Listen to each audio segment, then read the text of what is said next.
these qualities in great abundance. The first stripe represents Delaware, the first colony to ratify the Constitution and become a state in 1787. The second stripe is white, symbolizing hope, purity, and integrity. We place these values next to godliness. So the white goes above the red. This stripe belongs to Pennsylvania.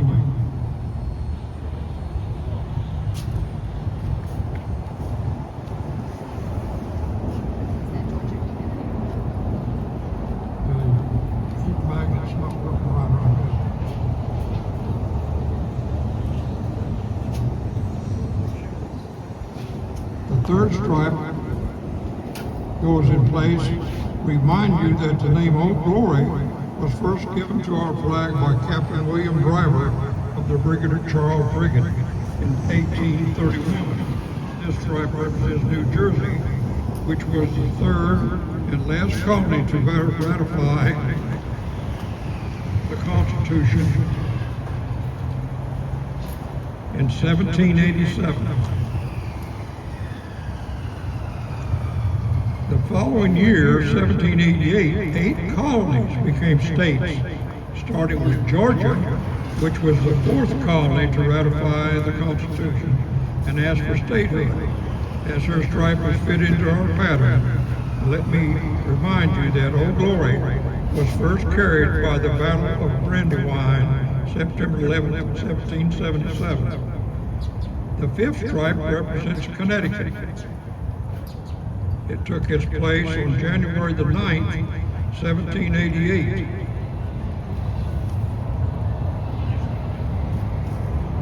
The 6th stripe is the last one to be fully visible.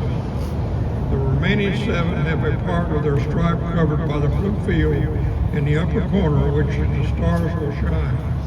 Massachusetts takes their place, as well as the immediate sport of the blue field.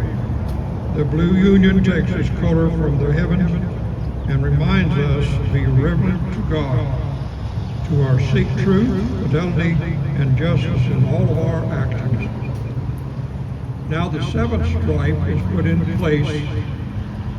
This 7th state is Maryland, proud to have blue union cover a portion of her stripe of valor. The 8th stripe belongs to South Carolina, is next and reminder that our flag symbolizes national independence and sovereignty. It is a flag of the 130 million plus free people, firm and united. Go Clemson! To gain our 9th state, we travel from down south to New Hampshire in the northeast. That's just how our nation and our flag grew. From the furthest limits of the American colonies, our flag gave hope to all the people that freedom would be never perish. The 10th stripe represents a cautious colony that delayed ratification of the Constitution until it's certain that the Bill of Rights would be part of the guarantee of liberty. Only then did Virginia, the oldest colony, and often referred to as the mother state, ratify the Constitution.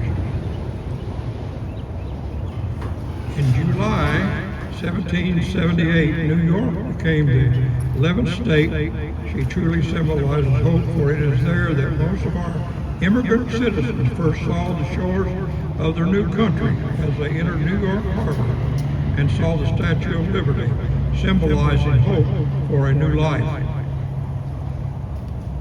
In November 1789, and by an overwhelming vote, North Carolina ratified the Constitution and joined her neighbors in joining the UC, her stripe now being placed in our newly completed array of stripes. Finally, in 1790, small but proud Rhode Island took her place in the Union, and we placed her 13th stripe on the top of our flag for her. Although not generally known, the first official American flag contains 13 stripes, had in the upper left-hand corner the British Union Jack.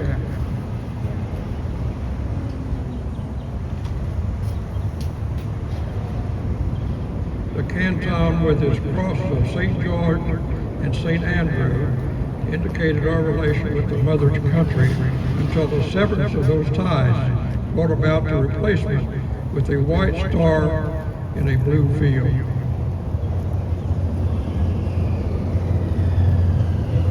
The flag you now see was hoisted by General George Washington.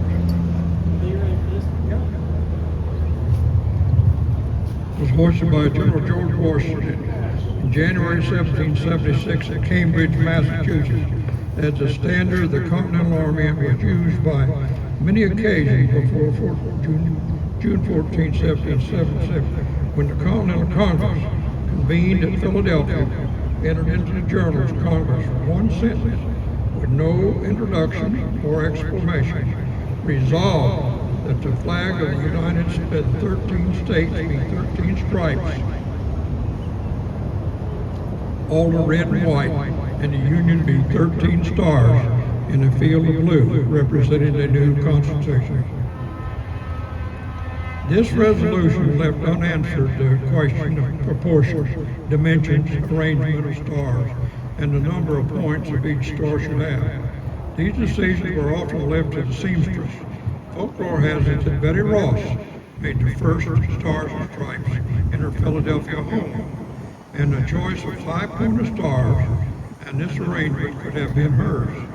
The stars in this blue field proclaim this new consolidation, remind us once again that we are one nation under God. This is how our flag was arranged at the beginning of our nation. It took the colonies over 2 years to ratify the Constitution. But must remember that lines of communication were slower than now. Actually, 29 months were required to acquaint the 13 colonies with the terms of the Constitution and their ratification. 2 additional stars and stripes came in the nation of Vermont and Kentucky in 1792.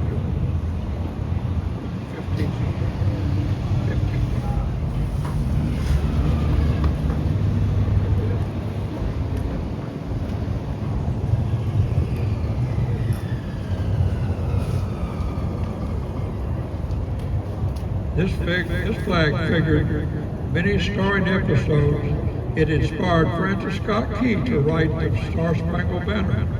It was the first flag to be flown over the fortress of the Old World when Lieutenant O'Banion of the Marines Corps and midshipman man of the Navy raised it above our stronghold in Tripoli on April 27, 1805. It was our ensign of Orleans, fearing that too many stripes would spoil the true design of the flag. Congress passed a law on 4th of April 1818, returned the flag to its original design of 13 stripes, provided for a new star to be added to the blue field as an additional state comes into the Union.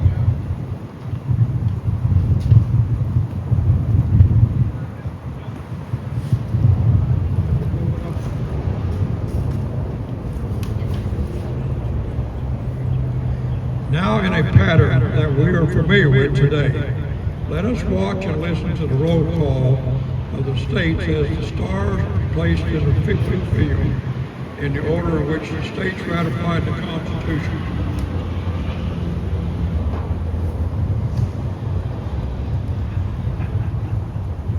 Are you ready?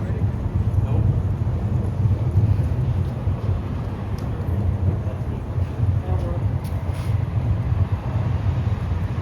1787, Delaware, Pennsylvania, and New Jersey.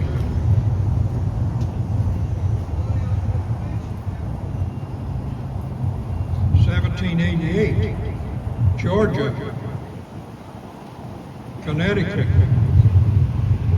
Massachusetts, Maryland, South Carolina, New Hampshire, Virginia, and New York.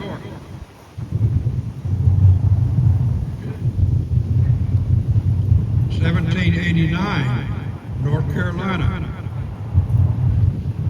1790, Rhode Island. 1791, Vermont. 1792, Kentucky. 1796, Tennessee. 1803, Ohio. 1812, Louisiana. 1816, Indiana. Are you caught up?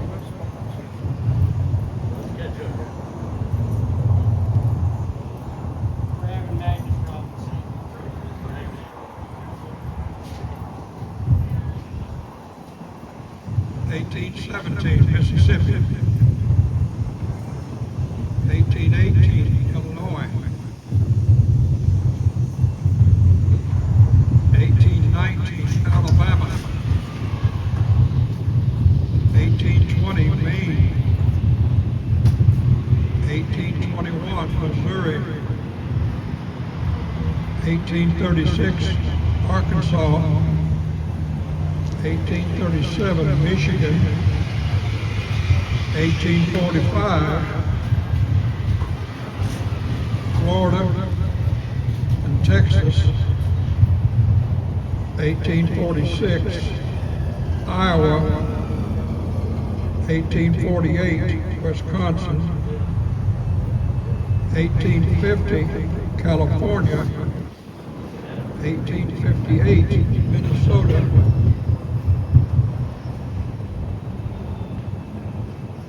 1859, Oregon. 1861, Kansas. 1863, West Virginia. 1864, Nevada. 1867, Nebraska. 1876, Colorado. 1889, North Dakota, South Dakota, Montana, and Washington.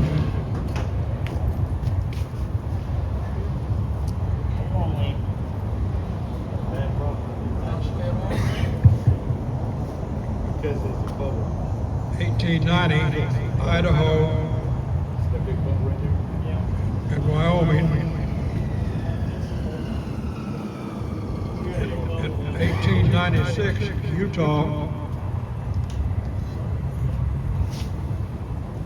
1707, Oklahoma. 1912, New Mexico and Arizona.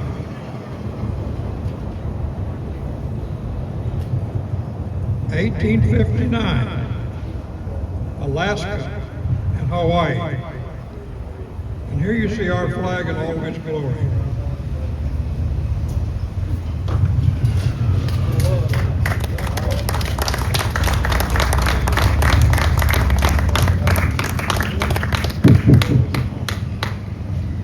Now, if you allow me, I'd like to give the toast to the flag.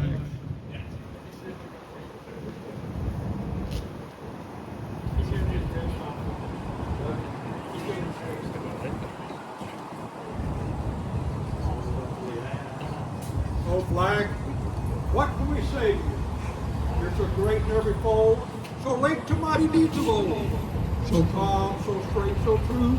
My throat swells at the very sight of your flag. But there you stand, your colors bright. I think it's only right, since you never bragged or boast, that we give you this heartfelt toast. Toast to the flag written by John J. Daly in 1917. John Daly was a patriot and a veteran of World War I. He wrote this toast in honor of those patriots that give their lives and fortune for our way of life and our flag. And now, this afternoon, it gives me great pleasure to give this toast for the patriots gathered here. Here's to the red one. There's not a thread of it, no, nor a shred of it, and all the spread of it from foot to head.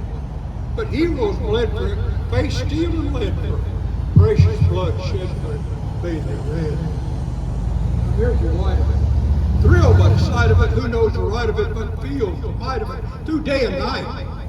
Womanhood care for it, made manhood dare for it. Purity prayer for it keeps us alive. Now here's your blue. Beauty is you, heavenly you, but star-spangled blue of it, constant and true. Dialing theme for it, state stands supreme for it, liberty's beam for it, bright like blue. Now here's your whole. Star, bright, whole, body and soul, oh, and the roll of it, sun shining through. Hearts in accord for it, swear by the sword for it, thanking the Lord for it, red, white, and blue.